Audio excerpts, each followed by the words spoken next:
สวัสดีกันทุกคนนะครับวันนี้เรามาอยู่ในท็อปเกมมิ่งทีวีนะครับผมมาอีกแล้วพาร์ทสองแล้วนะครับผมเรามาเล่นต่อเลยอะไรเนี่ย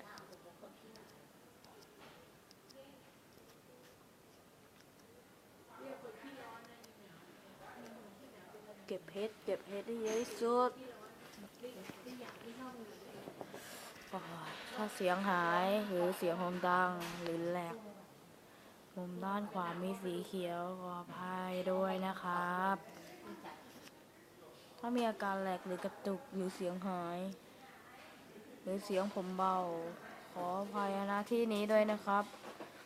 ก็เบาเสียงเลยนะครับมาเลย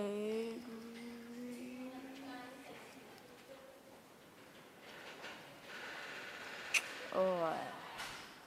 พาร์ทสองอีกแล้วไม่มีต่อจากพาร์ทที่แล้วนะครับมา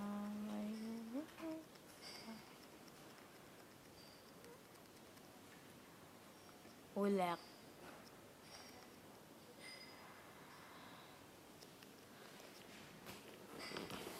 ตอกจ้าค่ะต่อจากพาร์ทที่แล้วนะครับนี่ EP 2แล้วเสียงดังพูดทำไมโอ้โหมาแล้วครับผมนี่ครับ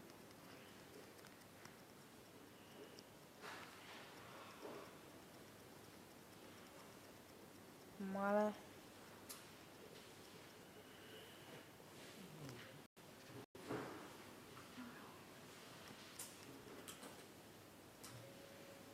มาเลย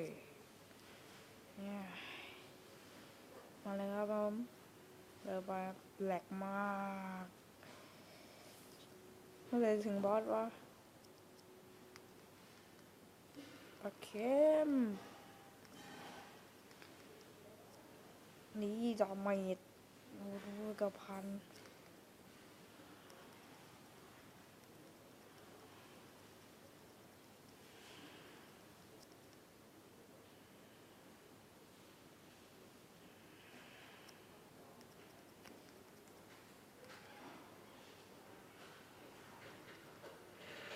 โอ้ยค้างถ้าค้างอะไรขออภัยในหน้าที่นี้ด้วยนะครับเอาเลยฟังจบด้วยท่าอัศวินสุดยอดออกไปทำอะไรอ่ะเอ้ยมาเลยนะครับเงียบอะไรใส่อาวุธมากมายทำไมพลังยังไม่เพิ่มอีกลองอัปเดตสิเงียบถึงจุดนี้แล้วครับเราอย่าไปกดนะครับปล่อยมันไปแล้วก็ออกนี่แล้วไม่กดนะเราไม่กดนี่ครับเราไม่กดรอไปเรื่อยๆกดแล้วมีอะไรไม่มีอะไรขึ้นครับเก็บเพชรไปเรื่อยตัวผมก็ยังตัวแรกอยู่นะครับผม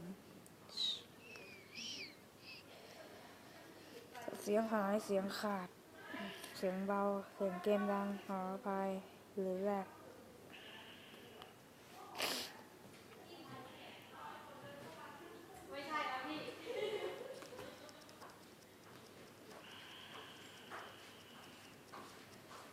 บัก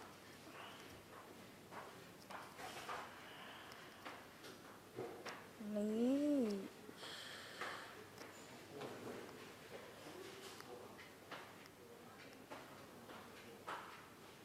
กดค้างก็ได้นะครับเกมนี้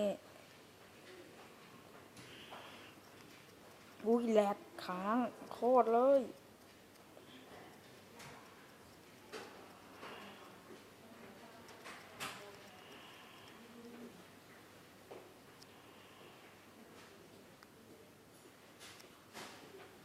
อย่าไปกลัวมัน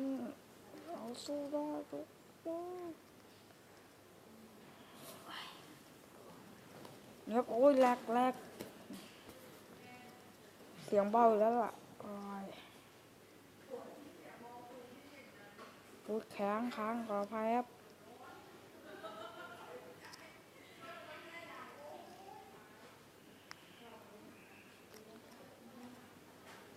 ค้างเลย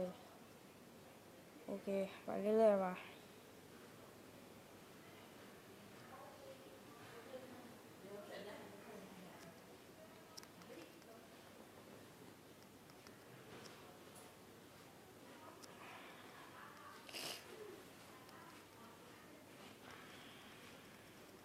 พูดค้าง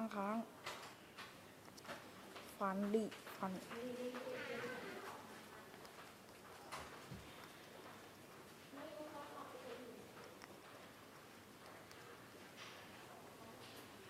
พูดค้างขออภัยค้างโคตรเลย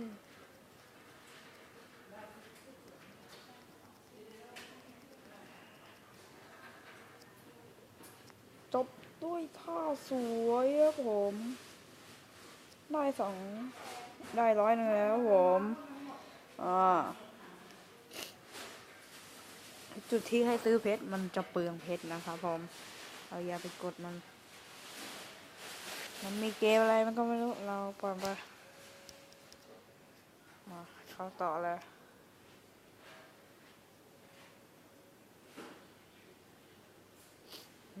รอสักครู่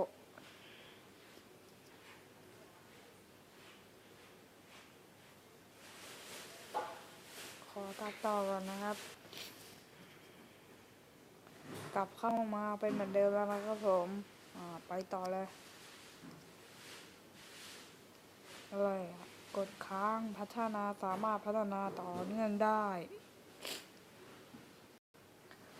เราสักครู่ครับ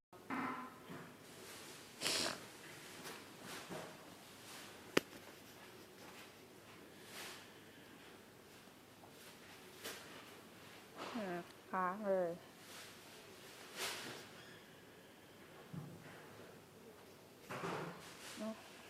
นี่เปิดท่าสวยอุ้ยแหลกขอโทษครับ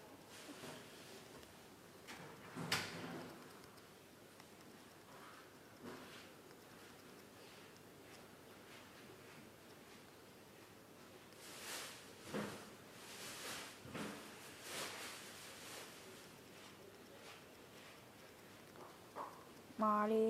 โหขอเงียบสักพักนึงนะครับขอเงียบสักพักนึงนะครับ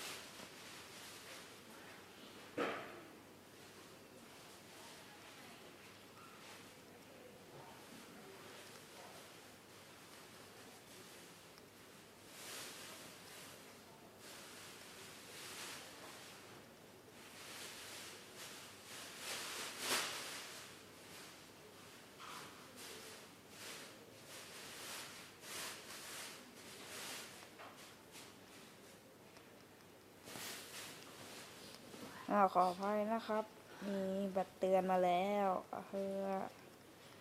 แบตจะหมดแล้วเหลือ14เงียบก่อน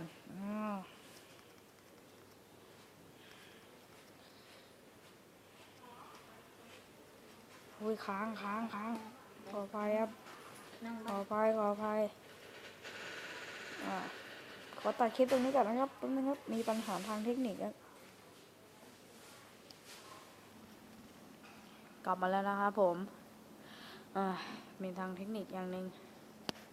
มันหลุดต่อไปนี่ครับมาแล้วครับผมมาแล้วขอเบาเสียงหน่อยนึงนะถ้าเสียงเกมเบาหน่อยก็ขออภัยอุ้ยค้างขออยู่นิ่งแป๊บนึงครับขออยู่นิ่งก่อนแป๊บนึงครับขออยู่นิ่งก่อนนะแป๊บนึง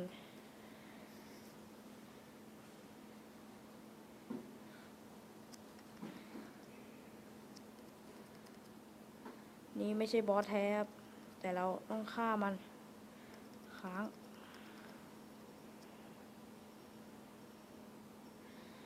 โอ้โหร่วงเลย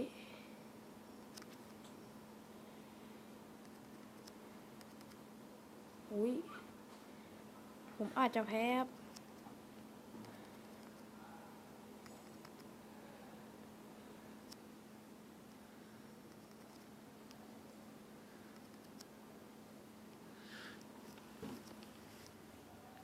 อุ้ยค้างครับ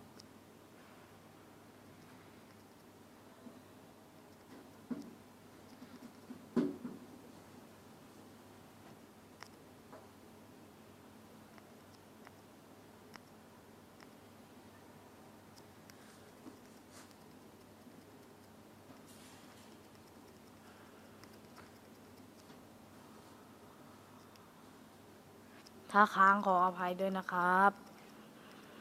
ขอเงียบเงียบสักพักหนึ่งนะครับ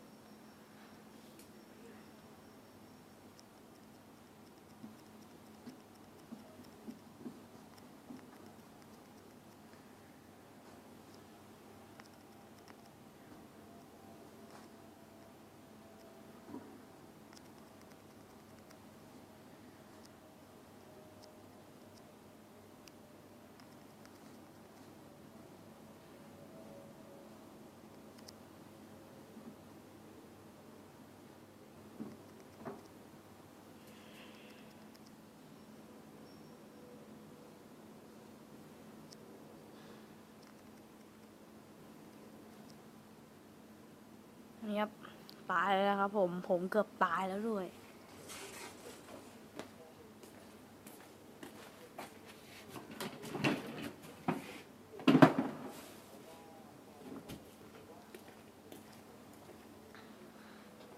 ไปกันเลยนะครับ